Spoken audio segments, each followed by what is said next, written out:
260 ஏன்னா நேரம் அந்தந்த ஏரியாவுக்கு நம்ம செஞ்சுருக்கோம். இன்னும் தேவைப்படும் சொன்னால் அதை நம்ம மத்திய அரசு வந்து பெற்று அதுக்கு வேண்டிய தகுந்த நடவடிக்கை இருக்கும். சென்னையை பொறுத்தளவுக்கு போட்டெல்லாம் வேற அந்தந்த பொருட்கள் தயாராக நிறுத்தி வச்சிருக்கோம். ஆகவே மழைக்கு எவ்வளோ பெரிய மழையாக வந்தாலும் அதை எதிர்கொள்வதற்கு அரசாங்கம் தயாராக பழைய கடைகளில் வாயில் ஆய்வு சொல்லியிருக்காங்க. அங்கே எந்த மாதிரி ஏற்பாடுகள் செய்யப்படும்?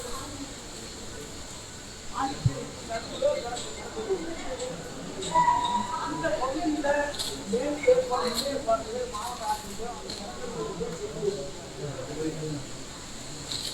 சென்னையில மட்டும் அப்போ ஒரு கேள்வி எவ்வளோ பேர் பணியாற்ற சென்னையில மட்டும் 10,000 பேர் இந்த பணியிட மழை காரணமாக கடற்பகுதியில் பணியாற்றிருக்கிறார்கள். மீதி 5 மாவட்டங்களில் 25,000 பேர் இந்த மழைக்காக கடற்பகுதியில் பணியாற்றிருக்கிறார்கள். எந்த சூழலில் இந்த அரசாங்கம் தயாராக இருக்குது. பொதுமக்கள் அதுக்கு ஒத்துழைப்பு. பொதுமக்கள் வெளியே வராமல் இன்றைக்கு நாளை வரை வெளியே வராமல் இருப்பது அவர்களுக்கும் நல்லது, அரசாங்கத்திற்கும் நல்லது என்ற அந்த உணர்வை மக்களுக்கு இந்த நம்முடைய அரசாங்கத்தின் சார்பாக நம்ம முதலமைச்சர் சார்பாக இந்த சிறப்பு முகாம் உணவு ஏற்பாடுல எப்படி சார் இருக்கு? சிறப்பு முகாம்கள் உணவு ஏற்பாடுலாம் என்ன பண்ணிருக்கோம்? 4 முகாம்கள் செங்கற்பட்டு ஒரு முகாம், திருப்பூர்ல 2 முகாம், திருவள்ளூர்ல 1 முகாம். இந்த 4 முகாம்கள் இயங்கி கொண்டிருக்கிறது. அவங்களுக்கு வேண்டிய உணவு வசதிகளாக செய்து கொடுத்திருக்கிறோம். மீதி இடங்களில் மக்கள்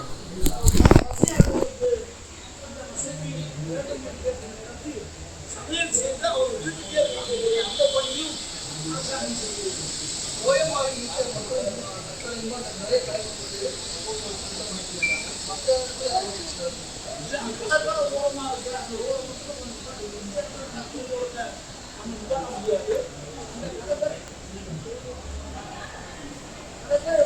இருக்கிற அந்த ரோடு முன்னெச்சரிக்கையாக அந்த நடவடிக்கை எடுத்திருக்கோம்.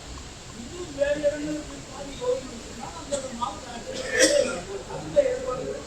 சார், இந்த புயல் பாதிப்பு சார் இந்த புயல் பாதிப்பு எந்த மாவட்டத்தில் அதிகமாக இருக்குன்னு எதிர்பார்க்குறீங்க?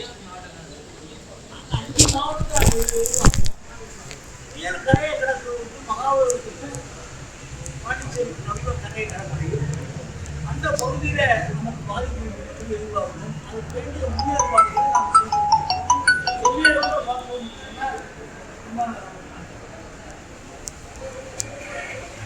மழையை பார்த்தீங்கன்னா சென்னையில் 4 சென்டிமீட்டர் மற்ற இடங்கள்ல 2 அவங்கெல்லாம் நாங்கள் ரொம்ப யோசனை வீட்டில் இருந்தாலும் செக்ரட்டரி இருந்தாலும் எங்கே இருந்தாலும் இவங்களுக்கு கவனமாக இருக்கிறதுனால நாங்கள் அவருடைய வேலைக்கு இருக்கிறப்போ நாங்கள் பணி செய்வோம். மரங்கள் சாஞ்சா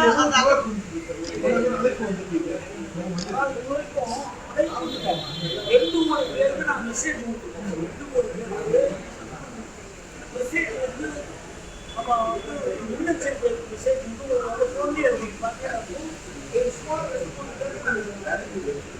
இப்போ நம்ம வெயிலின் போது மரங்கள் இருந்தால் அகற்றுவதற்கு எந்தளவுக்கு இயந்திரங்கள் தயார்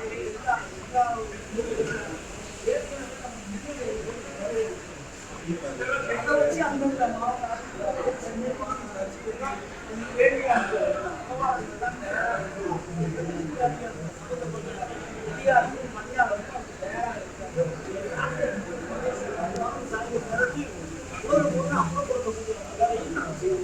மழைக்காலத்துல ரோடு பாதிப்பு அந்த மாதிரி தண்ணிகள் எல்லாம் இருக்கு. அவசரமா ஆம்புலன்ஸ் மாதிரி சேவைகள் எந்த அளவுக்கு வந்து நல்லபடியா செய்யணும்? ஆம்புலன்ஸுக்கு எல்லாமே ஆம்புலன்ஸ் போவதற்கு எந்த வண்டியாக இருந்தாலும் அதற்கு முன்னுரிமை கொடுத்து போக வேண்டிய போக முடியாத ஒரு சூழல் இருந்தால் அதுக்கு பாதுகாப்பு வழங்கி அவர்களுக்கு வேண்டிய அந்த பாதுகாப்போடு மருத்துவமனைக்கு